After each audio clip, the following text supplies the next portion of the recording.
మన ప్రభు అయిన యేసుక్రీస్తు నామములో ప్రార్థనా మందిరానికి వచ్చిన మీకు నా హృదయపూర్వకమైన వందనాలు. అందరికీ వందనాలండి, స్తోత్రాలు.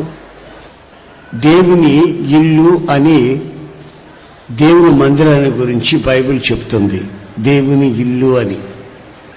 యేసు ప్రభు కూడా ఒక రోజున నా దేవుని ఇంటిని, దేవుని మందిరాన్ని మీరు దొంగల గుహగా మారుస్తున్నారా అని కోపపడినట్టుగా రాసింది బైబిల్లో. ఆయనకి బాధ కలిగింది. దేవుని మందిరాన్ని దేవుని మందిరంగానే ఉపయోగించుకోవాలి, కానీ దొంగల గుహగా ఉపయోగించకూడదనేది ఆయన మనసులో ఉన్నటువంటి ఉద్దేశం. ఆ ఆసక్తి, ఆ దైవికమైన ఆసక్తి ఆయన్ని భక్షిస్తూ ఉందట. మొట్టమొదట బైబిల్లో దేవుని మందిరము అనే మాట మనం ఎక్కడ చూస్తామంటే ఆదికాండం 28వ అధ్యాయం 17వ వాక్యంలో చూస్తాం. ఈ యాకోబు వాళ్ళ అన్నతో పేచి పెట్టుకొని, అన్నేమో ఇతను చంపాలని ప్రయత్నం చేస్తుంటే ఏశావు పారిపోయి వచ్చాడు. ఇల్లు వదిలిపెట్టి పారిపోయి వచ్చాడు. అరణ్యంలో వెళ్ళిపోతూ ఉంటే ఒక చోట అక్కడ ముళ్ళున్నాయి, భయంకరమైనటువంటి ప్రాంతం, చిట్టడివి. ఆ ప్రాంతాల్లోకి వచ్చేసరికి అతనికి నిద్ర పట్టింది. చీకటి పడిపోయింది, దారి కనిపించలేదు. అప్పుడు ఒక రాయి తీసుకొని తలగడగా పెట్టుకొని పడుకొని నిద్రపోయాడు. అలసిన వాడే నిద్రపోయాడు. నిద్రలో ఒక కల వచ్చింది. ఆ కల్లో ఒక నిచ్చెన భూమి మీద నుంచి ఆకాశం వరకు ఉంది. ఆ నిచ్చెన మీద దేవదూతలు ఎక్కుతున్నారు, దిగుతున్నారు, ఎక్కుతున్నారు, దిగుతున్నారు. ఆ నిచ్చెనకు పైన అత్యున్నత సింహాసనం ముందు ఆసీనుడైన వాడు ఉన్నాడు. ఇవన్నీ చూస్తూ ఉన్న సమయంలో ఉలిక్కిపడి లేచాడు. లేచి గడగడ గడగడ వణికిపోతున్నాడు. ఏమిటి వణుకుతున్నావు అని అడిగేవాళ్ళు లేరు అక్కడ. ఏమైంది చెప్పుకుందామంటే ఆలకించేవాళ్ళు లేరు.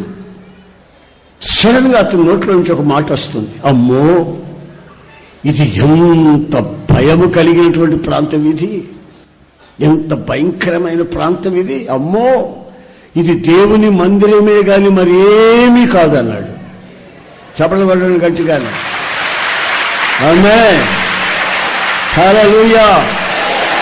ఇది దేవుని మందిరమే కానీ ఇంకా మరేమీ కాదన్నాడు. ఒకవేళ నేను గాని అతన్ని కలిసి ఉంటే, యాకోబుని, ఎందుకు అలాగన్నావు, దేవుని మందిరం అడవిలో ఎలా ఉంటుంది అని నేను అడిగుంటే, అయ్యా అంతవరకు దేవుడు నాకు తెలిసినా దేవుని భయం నాకు లేదు. దేవుడు ఎవరో తెలుసు, కానీ దేవుని భయం లేకుండా ప్రవర్తించాను. అయితే ఆ రోజున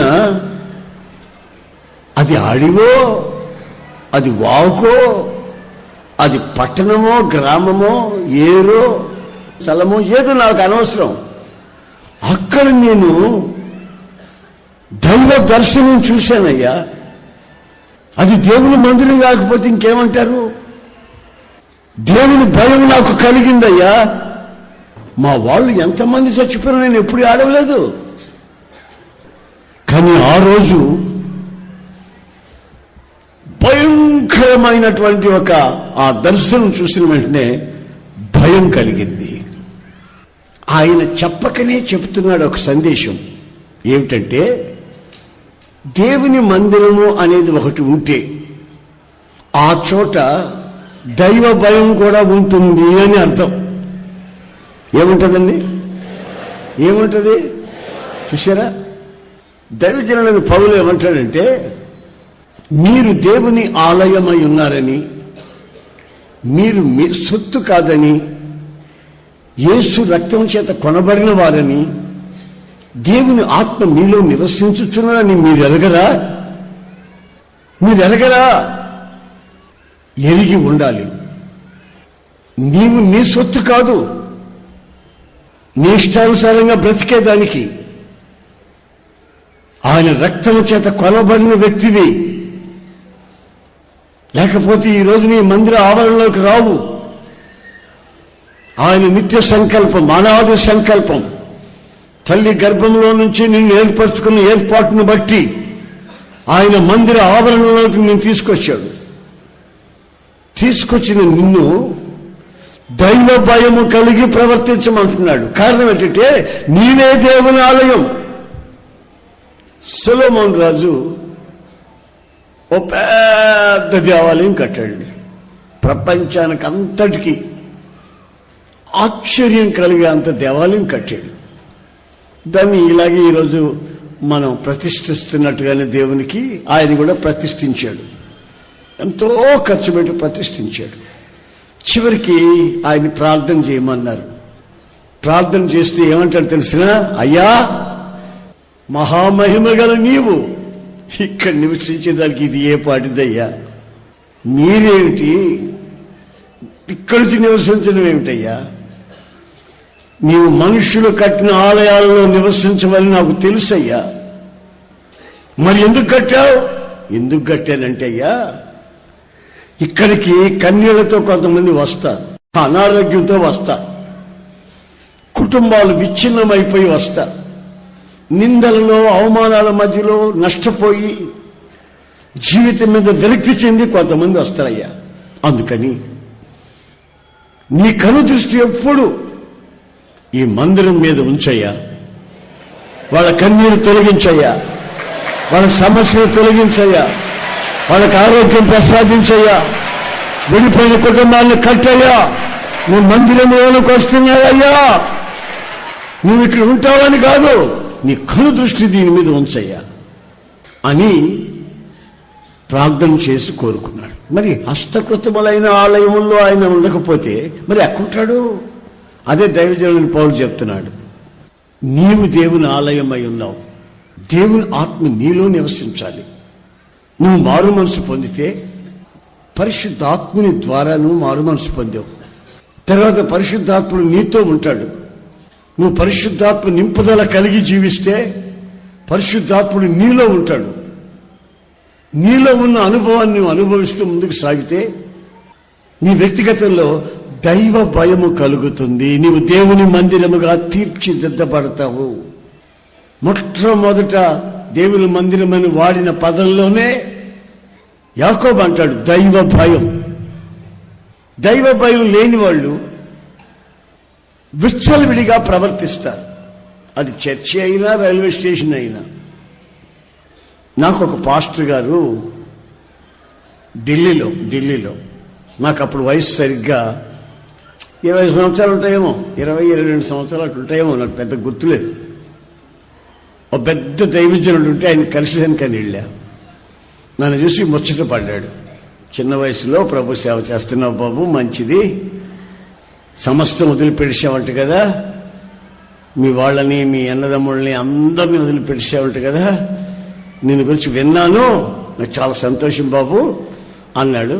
ఎదనండి దేవుని పిలుపుని బట్టి ఇలా వచ్చేసానయ్యా, ప్రార్థన చేయండి అన్నా. మీకు ఒక సలహా చెప్పాలనుకున్నాను అన్నాడు. పెద్ద ఆయనకు ఒక 40 ఏళ్ళు దేవుని సేవలో అనుభవం ఉంది. 60 ఏళ్ల వయసు ఉంటుంది, 4 పిల్లలు, మంచి కుటుంబం, భక్తి గల కుటుంబం.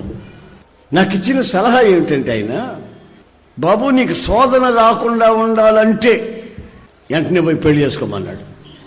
నేనన్నాను, అయ్యా దేవునితో ఒక నిర్ణయం తీసుకున్నానయ్యా, ఆయన నన్ను ఇలాగ పిలిచాడు, ఈ పిలుపును బట్టి నేను ఈ విధంగా ఉంటున్నాను అంతేనా, అంతకు మించి పెద్ద భక్తుడిని పెద్ద త్యాగం చేశాడని కదా, ప్రభు పిలిచాడు నన్ను ఇట్లా, అందుకని నిర్ణయం తీసుకుని ఉంటున్నాను బాబు అన్నా. నువ్వు శోధనలో పడకుండా ఉండాలంటే పెద్దవాడిని చెప్తున్నాను సలహా, పెళ్లి చేసుకోపోయే అన్నాడు. అలాగే బాబు, పెద్దోడు చెప్తేనే కాదంటానా అని ఆ తర్వాత నేను ఆయన ప్రశ్న అడిగా, అయ్యా మీకు ఇప్పుడు 60 సంవత్సరాల వయసు, నీకెప్పుడైనా శోధనలు వస్తాయా? ఇట్లాంటి శోధనలు, పాడు శోధనలు అన్నా. వస్తాయి అన్నాడు. మరి భార్య పిల్లలు ఉన్నారు కదా, నీకు ఎట్లొచ్చిందయ్యా? నన్ను పెళ్లి చేసుకుంటే ఆ శోధన ఉండదన్నావు, నీకు వస్తుంది అంటున్నావుగా, ఏంటి దీని సొల్యూషన్ ఏమిటి? ఆ పెద్ద ఆయన కొంచెం బాగా ఆలోచించి నా కళ్ళు తెరిపించావురా. కామాతురతలో ఒక మనిషి పడకుండా ఉండాలంటే పెళ్లి కాదు సొల్యూషన్. ఏమిటో తెలుసా? దైవ భయం. దేవునికి స్తోత్రం కలుగునుగాక. హల్లెలూయా.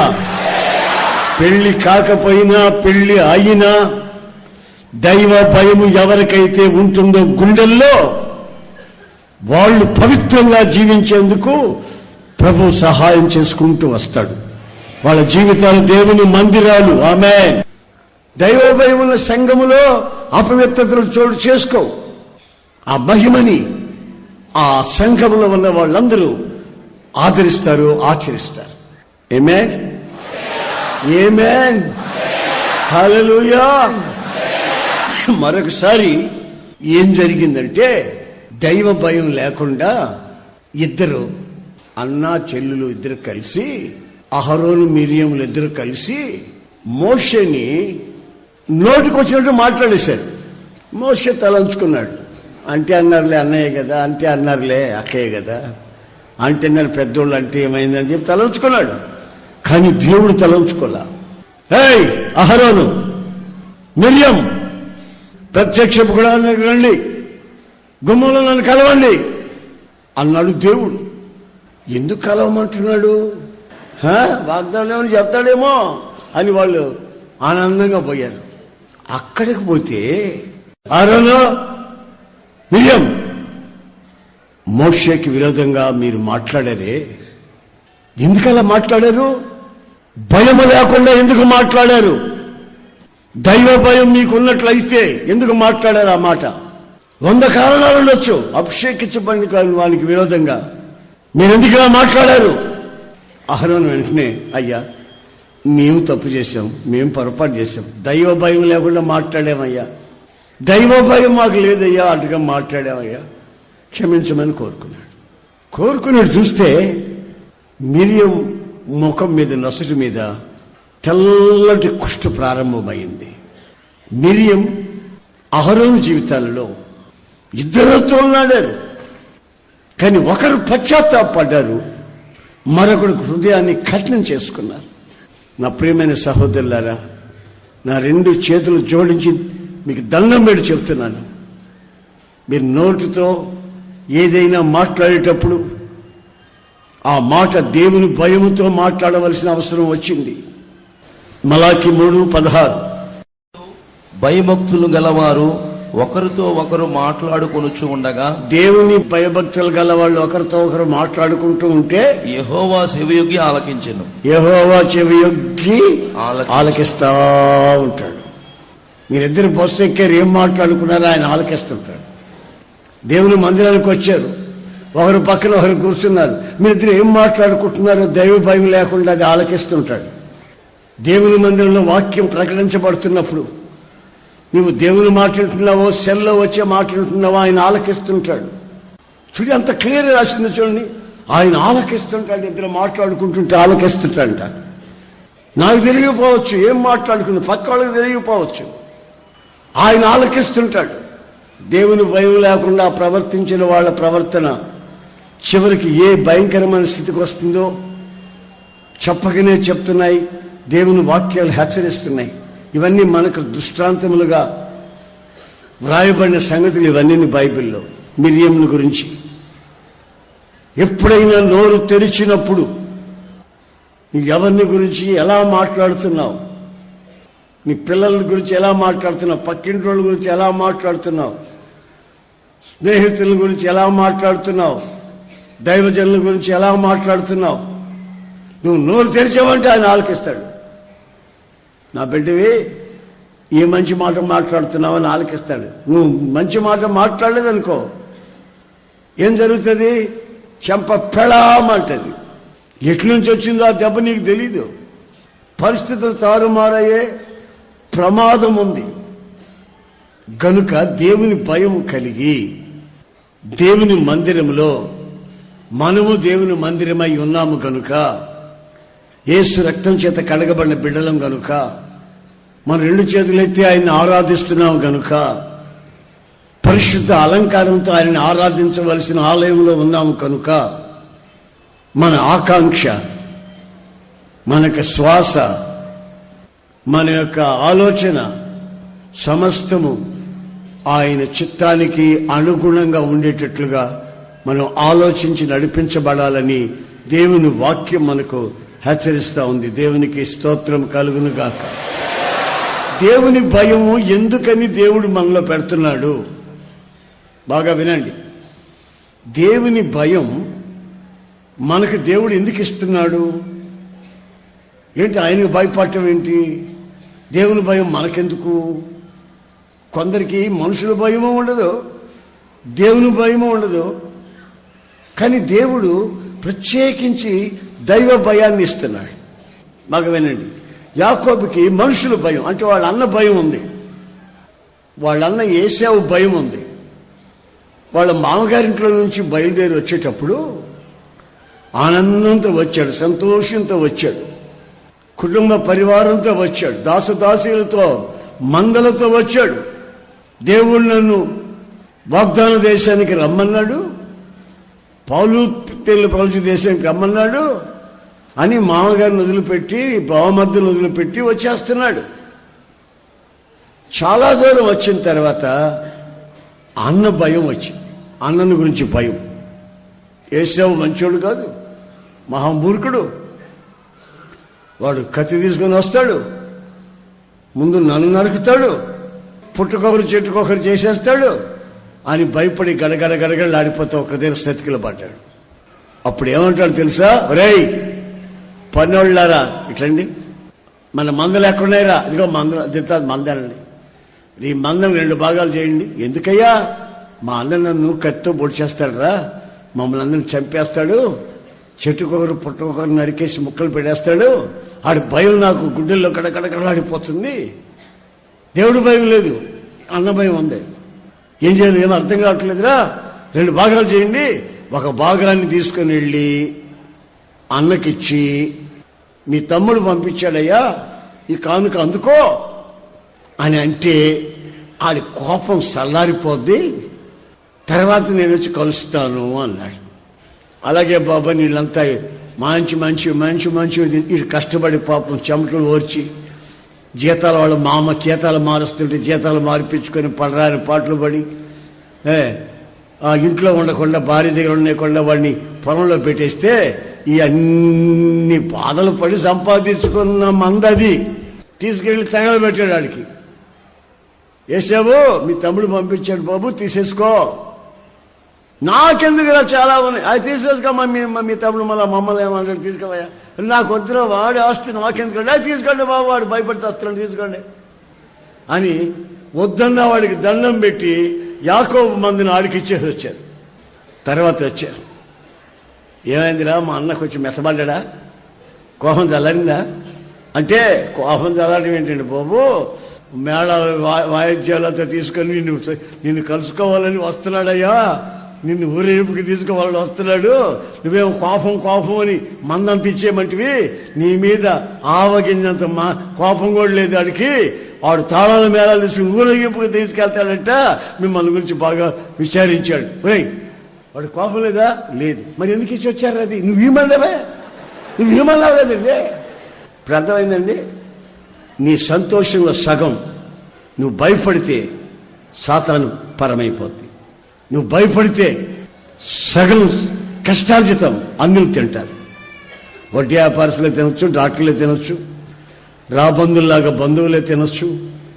ఎవరో మొత్తం మీద నీ కష్టార్జితం అంతా భయపడ్డావంటే ఇక తిన్నారని అర్థం. మనుషుల భయమేమో నిన్ను శాపానికి గురి చేసి కన్నీళ్ల మధ్యలోకి తీసుకొస్తుంది. ఆయన భయం మనకుంటే ఎవడే చేస్తుంది. నిర్గమకాండం 20:20. అందుకు మోషే, భయపడకుడి, మిమ్మల్ని పరీక్షించుటకును, భయపడవద్దు, మిమ్మల్ని పరీక్షించుటకు, మీరు పాపము చేయకున్నట్లు, మీరు పాపము చేయకుండా ఉండునట్లు ఆయన భయము మీకు ఆయన మీకు భయము కలుగు చేసి ఉన్నాడు. ఆయన భయం. ఆమేన్. మనుషుల భయం కాదు. హల్లెలూయా. వాళ్ళ భయం వీళ్ళ భయం కాదు. హల్లెలూయా. ఆయన బలం నీ కలుగు చేశాడు. భయము కారణం ఏంటంటే నీవు పాపము చేయకుండా ఉండునట్లు. దైవ భయం పాపముల నుంచి మనల్ని విడిపిస్తుంది, సినిమాలో పోకుండా కాపాడుతుంది, ఆలోచనలు కూడా పరిశుద్ధపరచబడతాయి. ఇతరులు మోసం చేసే ఆ మోసపు ఆలోచనలు రావు, కపటమైన ప్రమాణాలు రావు. సిన్సియారిటీ, యథార్థత, నమ్మకం మాత్రమే నీ గుండెల్లోంచి బయలుదేరుతుంది. కారణం ఏంటంటే ఆయన భయం నీకుంది. మాట అబద్ధం చెప్తే ఏమవుతుందో వద్దు, చెప్పకూడదు. కపటంగా మాట్లాడితే ఏమవుతుందో మనం చెప్పకూడదు. దేవుని బిడ్డల మనం ఒకప్పుడు దుర్మార్గులమే కానీ ప్రభు మనల్ని రక్షించాడు. ఆయన రక్తంతో కడిగాడు, ఆయన ఆత్మను మనకి ఇచ్చాడు, ఆయన మనల్ని వెలబెట్టి కొన్నాడు కనుక ఆయనకి నమ్మకంగా ఉంటానికి మీట. ఇప్పుడు యేసయ్య రక్తం చేత కడిగాడు, పవిత్రమైన మార్గం తీసుకెళ్తానంటున్నాడు. వెళ్దాం. ఈయన చేస్తాడు, ఆయనే మనకు ఆహారం అవుతాడు. వాక్యం అనే ఆహారం నెమరు వేసే కొంచెం బలం వచ్చేస్తుంది. మన పద్ధతులు మారుతాయి, నడక మారుతుంది, పడక మారుతుంది, చూపులు మారుతాయి. ఇంకా అంతకంటే మనకు భాగ్యమే ఉందండి. ఇంకో మాట ఏమిటంటే దేవుని మందిరములో ప్రజలు ఎలా నడవవలెనో దేవుని వాక్యం హెచ్చరిస్తుంది. చదవండి. మొదటి తిమోతి పత్రిక 3:15 ఏమని రాసిందో చూడండి. దేవుని మందిరములో అనగా జీవము గల దేవుని సంఘములో జనులు ఎలాగూ ప్రవర్తింపవలనో అది నీకు తెలియవలనని ఈ సంగతులు నీకు రాయుచున్నాను. దేవుని మందిరములో, జీవము గల దేవుని మందిరములో. చూడండి ఆ పదాలు చూడండి, ఎంత స్వచ్ఛంగా పరిశుద్ధాత్ములు రాశాడు. దేవుని మందిరాలు కనబడతాయి మనకు అక్కడక్కడ. జీవము గల దేవుని మందిరం అనే మాట ఎందుకు ఉపయోగించారంటే జీవం ఉన్న చోట ఎదుగుతుంది అని అర్థం. జీవం ఉంటే చెట్టు ఎదుగుతుంది. సంఘములో జీవం ఉంటే ఆ సంఘపు ఎల్లలు కూడా విశాలపరచబడతాయి. ఎదుగుదల కుంటుబడింది అంటే కారణం ఏంటంటే దేవుని మందిరంలో ప్రజలు ఎలా నడుచుకోవాలనో తెలియని వాళ్ళు చేయలేరు. ఒక 10 ఏళ్ల క్రితం జపాన్ క్యాపిటల్ సిటీ టోక్యోలో ఉన్నాం. 3 రోజులు ప్రార్థన మీటింగ్లు జరుగుతున్నాయి. వెళ్ళా. ఈరోజు city mayor, capital city mayor వస్తున్నారు, మిమ్మల్ని కలవాలని అన్నారు. వాళ్ళు టైం చెప్పారు. ఆ టైం ప్రకారం ఆగాను. ఆయన మేయర్ కదండి, బిజీగా ఉండి రాలేకపోయారు. నేను వాక్యం చెప్తున్నప్పుడు వచ్చాడు. ఈ గూనోడు లేడు, గూనోడు కాళ్ళు చేతులు చచ్చిపడిపోయి గూనోడు ఉంటాడే, అట్లా ఒక అతనిట వస్తున్నాడు. నేను ఇక్కడ కూర్చుంటాను, డిస్టర్బెన్స్ అవుతుంది, ఆడు కూర్చుంటానంటాడు ఆయన. ఈ పాస్టర్లు ఉన్నారే రాజకీయ నాయకులతో కూడా సంబంధం కలిగిన వాళ్ళు, మీరు స్టేజీకి రండి, మీరు స్టేజీకి రండి అని తీసుకొని వచ్చారు. ఆయనేమో ఎప్పుడైతే అట్లా వస్తున్నాడో నేను ఒక అతను పిలిచి, బాయ్ అతను ఎక్కడ దగ్గర కూర్చోబెట్టి గూనెని తీసుకొస్తాను స్టేజీలోకి అన్నా. అతను గూనె అని కాదు, ఈ క్యాపిటల్ సిటీకి మేయర్ అన్నా. మరి ఏంటి అట్లా వస్తాయంటే దేవుని సన్నిధికి గౌరవం ఇస్తున్నాడు. దేవుని సన్నిధికి గౌరవం ఇస్తున్నాడు అతను. వీళ్ళని బతి ఉన్నాడు. నేను అక్కడ కూర్చుంటాను, లోపలికి రాను, జనం వాడు చూస్తారు, నేను రానన్నాడు. ఈ రాజకీయ నాయకులతో సంబంధం ఉండే వాళ్ళు తీసుకొచ్చారు లోపలికి వాళ్ళని, ఆయన్ని వద్దంటే కూడా వస్తున్నాడు. కానీ స్టేజ్ ఎక్కిన వెంటనే క్లాగ్ అయిపోయి సర్వశక్తిని ఆ మహిమ గల వేదిక మీద నేను ఎలా ఉండాలా? నవ్వుతూ ఉండాలా? ఇకిలిస్తూ ఉండాలా? దిక్కులు చూస్తూ ఉండాలా? ప్రార్థనలో ఉండాలా? ఎలా ప్రవర్తించాలి స్టేజ్ మీద? దేవుని సన్నిధికి ఇవ్వవలసిన రెవరెన్స్, మహిమ, గౌరవాన్ని ఎలా ఇస్తున్నారు? దేవుని మందిరంలో ఈ ఆడపిల్లలు ఫ్యాంట్లు వేసుకొని రాకూడదు. దరిద్రపు కల్చర్ అది, దరిద్రపు చేష్టలవి. బైబిల్ ఒప్పుకోదు. ఆడపిల్ల ఆడపిల్లగానే ఉండాలి, మగపిల్లడు మగపిల్లడుగానే ఉండాలి. మగపిల్లడు ఆడ డ్రెస్ వేసినా, ఆడపిల్లడు మగ డ్రెస్ వేసినా యెహోవాకి హేయం, ఆయన నోట్లోంచి ఉమ్మి వేస్తాడు వాళ్ళ ముఖాన అని బైబిల్లో రాసి ఉంది. జీవము గల దేవుని మందిరములో మనుషులు ఏ విధంగా ప్రవర్తించవలెనో తెలుసుకోవాలి. 2 బిడ్డల తల్లి 3 బిడ్డల తల్లి ప్యాంట్ వేసుకొని తిరుగుతుంటే ఏంటది? పిల్లలు ప్యాంట్లు వేసుకొని తిరుగుతుంటే ఏంటది? మన కల్చర్ ఏంటి? మన భక్తిగల దేశం ఏంటి? మన పరిశుద్ధమైన అలవాట్లు ఏమిటి? బైబిల్ చెప్తున్నది ఏమిటి? వెస్ట్రన్ కల్చర్కి మనకు సంబంధం లేదు. బైబిల్ కల్చర్ మన కల్చర్. వేదిక మీద కానివ్వండి, సంఘములో కానివ్వండి, మనుషులు ఎలా ప్రవర్తించాలి ఆలోచించండి ఒకసారి. డ్యాన్సులు అవసరమా? మేకప్లు అవసరమా? యాక్షన్స్ అవసరమా? అది ఆత్మ సంబంధమైన మందిరాల్లోకి మీరు వెళితే అక్కడ ప్రభు ఆత్మ మీకు అది బోధిస్తాడు. ఆ బోధనలు మీరు వింటే మీ తరమే కాదు, మీ తరతరాలు ఆశీర్వదించబడే అవకాశం ఉన్న సంగతి బైబిల్ చెప్తున్న సత్యం. ఇంకొక సంగతి కూడా నేను చెప్తాను. మనం ప్రార్థన చేసేటప్పుడు బాగా వినండి. ప్రార్థన చేసేటప్పుడట మనం ఎక్కడికి వెళ్ళాలి? గదిలోకి వెళ్ళి రహస్యమందు వినే దేవునితో ప్రార్థన చేయాలట.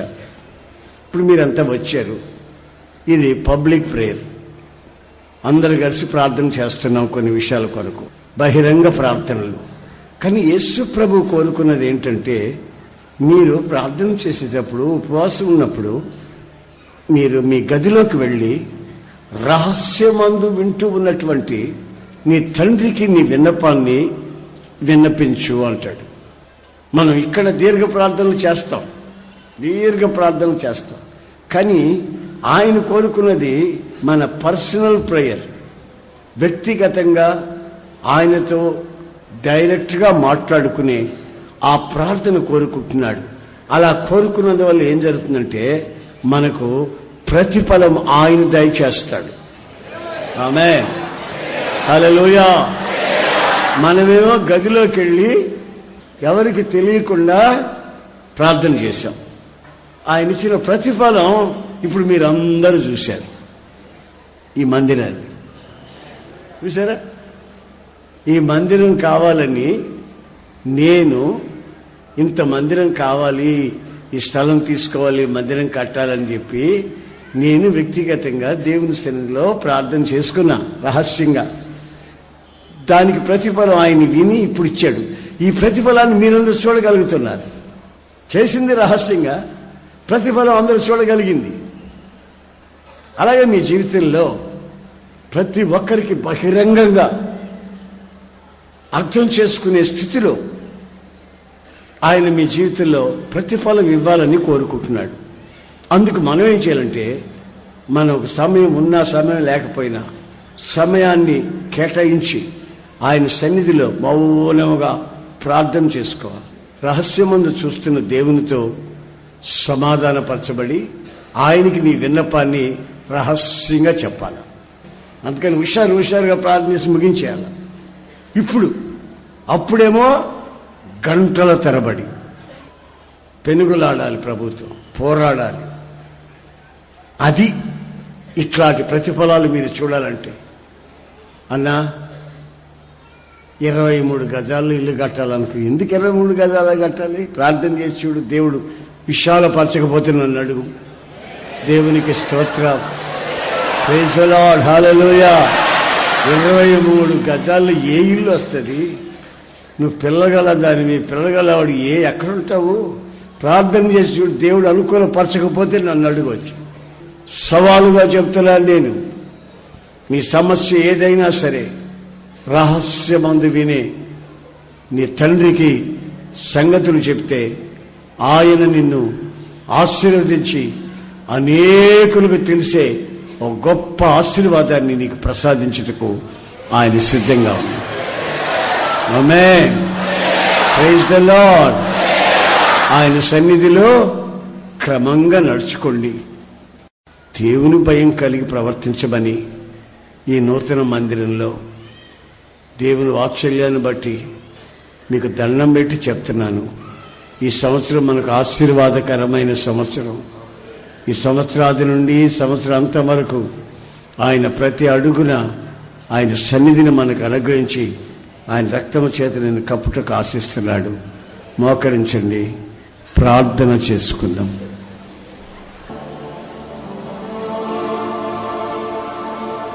ఎవరు కళ్ళు తెరవబాకండి, దేవుని భయంతో ఉండండి. ఇదొక ప్రత్యేకమైన రీతిగా నిన్ను ఆశీర్వదిస్తున్న రోజు.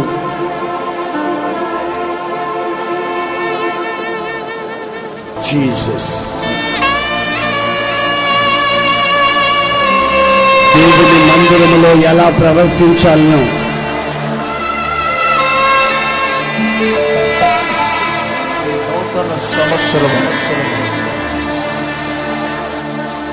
ఈ నూతన సంవత్సరములో అనేకమైన ఆశీర్వాదాలు పొందాలని కోరుకొని ఈ నూతన మందిర ప్రారంభోత్సవం రోజు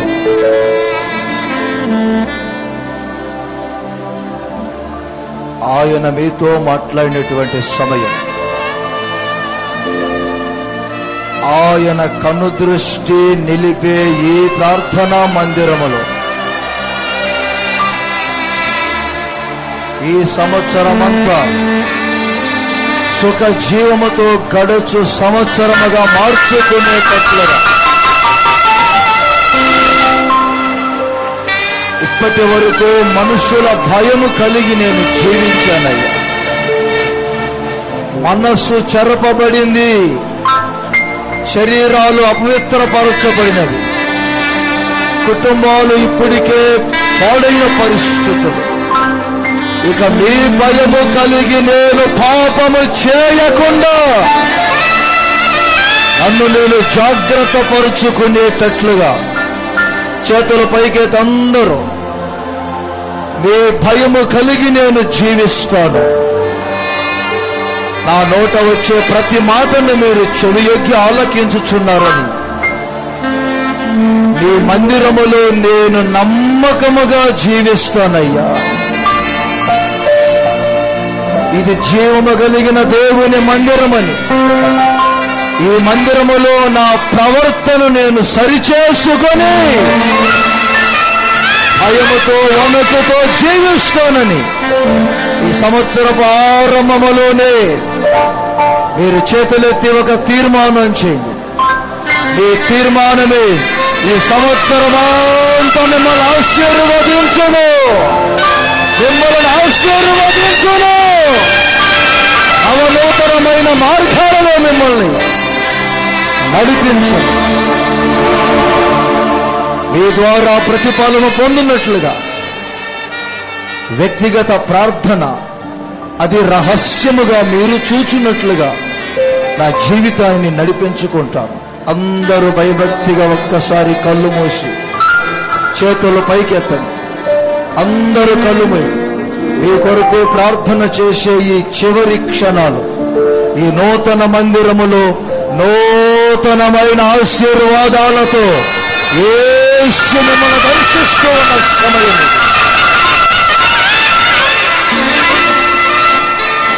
ప్రార్థన. ప్రేమాస్వరూపి నిత్య ఆశ్రయ దుర్గమైన మా తండ్రి, మీ పరిశుద్ధ నామానికి స్తోత్రం నాయన. కొన్ని సంవత్సరాలుగా నా తండ్రి ఈ ప్రాంతంలో ఇలాంటి ఒక మందిరం కావాలని మీ దాసులు రహస్యమందు ప్రార్థించగా నా తండ్రి బాహాటముగా మీరు అనుగ్రహించిన ఈ మహిమని కన్నులారా చూచి మిమ్మల్ని స్తుతించేటట్లు మీరిచ్చిన భాగ్యము కొరకై స్తోత్రం, స్తోత్రం, స్తోత్రం, స్తోత్రం. నిశ్చయముగా నా తండ్రి యాకోబు నాయన ఇది దేవుని మందిరము తప్ప మరొకటి కాదన్నట్లుగా నా తండ్రి ప్రార్థనా మందిరాన్ని సమస్త జనులకు జాతులకు నా తండ్రి మీరు ప్రార్థనా మందిరముగా తీర్చిదిద్దినందుకు స్తోత్రం చెల్లిస్తున్నావు నాయన. నా తండ్రి విశ్వాసములో నిరీక్షణ ఉత్సాహాన్ని తుదమట్టుకు చేపట్టిన ఎడల మేమే మీ మందిరమని మీరు సెలవిచ్చారు. నా తండ్రి, జీవము గల మీ మందిరములో జనులు ఎలా ప్రవర్తించాలో ఒక్కొక్క విషయాన్ని మీరు విడమరిచి ప్రజలతో ముచ్చటించిన వాక్కుల కొరకై స్తోత్రం, స్తోత్రం, స్తోత్రం, స్తోత్రం, స్తోత్రం. ఏ ఒక్కరూ మీ మాటలు పెరచమని పట్టకుండా శిరసావహించి ఆ దిశగా నడిపించబడేటట్లు పరిపూర్ణమైన మీ ఆలోచనని మీరు అనుగ్రహించినందుకు స్తోత్రాలు చెల్లిస్తున్నాము నా తండ్రి, స్తోత్రాలు చెల్లిస్తున్నావు నాయన. ఈ సంవత్సర ప్రారంభంలోనే నా తండ్రి గొప్ప జన సమూహముగా మీ పాదాల చెంత చేరి మీ ఆలోచనలు గ్రహించడానికి మీరిచ్చిన ఈ చక్కటి అవకాశము కొరకై స్తోత్రం, స్తోత్రం, స్తోత్రం నాయన. మనుష్యుల భయము కాదు నా తండ్రి, మనుష్యుల భయము కాదు నా తండ్రి. అణువణువులలో పరమాణువులలో మిమ్మును గూర్చిన భయాన్ని ఒక్కొక్కరికి మీరు అనుగ్రహించండి నాయన. మీ ఎడల భయము కలిగి నడిస్తే పాపము చేయరని మీరు ఇచ్చిన ఆదరణ కొరకై స్తోత్రం, స్తోత్రం, స్తోత్రం, స్తోత్రం నాయన. మీ అందరి భయభక్తులు కలిగిన బిడ్డలు ఒకరితో ఒకరు మాట్లాడుకునేటప్పుడు నా తండ్రి మీరు చెవియొగ్గి ఆలకిస్తానన్నారు. మీ సన్నిధిలో ఏ ఒక్కరు అనాలోచనగా మాట్లాడడానికి త్వరపడకుండా వినయ భయభక్తులతో వచ్చే ప్రతి మాట కృపాసహితమైన మాటగా మీరు ఉంచండి. క్షేమాభివృద్ధిని కలుగు చేసే మాటగా ఉంచండి. బిడ్డలలోట ప్రతి నిత్యము మిమ్మల్ని గూర్చిన స్తోత్ర గానాలు ఉండాలి నా తండ్రి. ఒక్కొక్కరిని మీరు ఆ విధంగా మీరు అభిషేకించండి. నిశ్చయముగా నా తండ్రి ప్రతిష్ఠింపబడిన మీ సేవకులకు విరోధముగా ఏ ఒక్కరూ మాట్లాడకుండా ఒక్కొక్కరిని మీరు హెచ్చరించినందుకు స్తోత్రాలు చెల్లిస్తున్నావు నాయన. మేము ఏది మాట్లాడినా, ఎలా మాట్లాడినా, ఎంత మాట్లాడినా మా దేవా మాకు కాదు నా తండ్రి, మాకు కాదు నాయన. మీ నామ ఘనత కొరకు మా మాటలను మీరు ప్రతిష్ఠించండి స్వామి. నిశ్చయముగా నజరేయుడైన యేసు నామములో ఈ బిడ్డలు ఆశీర్వదిస్తుండగా నా తండ్రి నూతనమైన ఆశీర్వాదాలతో ఒక్కొక్కరిని ఇప్పటికే నింపినందుకు స్తోత్రం, స్తోత్రం. ఇంకా నన్ను నింపండి, నిశ్చయముగా బిడ్డలు దీవించండి నా తండ్రి. పరిపూర్ణమైన ఆశీర్వాదముల చేత నింపండి. ఆది అంతమై ఉండి నడిపించినందుకు స్తోత్రం నాయన.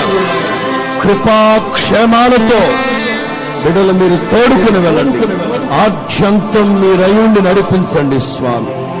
సర్వఘనత మహిమ ప్రభావములు మీకు ఆరోపిస్తూ ఇప్పటి వరకు మీ వాక్కులు విత్తిన మీద ఆశని ఏడింతల ఆత్మాభిషేకము చేత నింపి బలపరిచి నడిపించమని అనేక జనములకు, జాతులకు, దేశానికి, ప్రపంచానికి మీరు వెలుగుగా నిలవబెట్టినందుకు స్తోత్రాలు చెల్లిస్తూ మమ్మల్ని మేము తగ్గించుకుంటూ కృపగలిగిన మీ హస్తాలకు సమర్పించుకుంటూ యేసు నామములో ప్రార్థిస్తూ ఉన్నాము తండ్రి.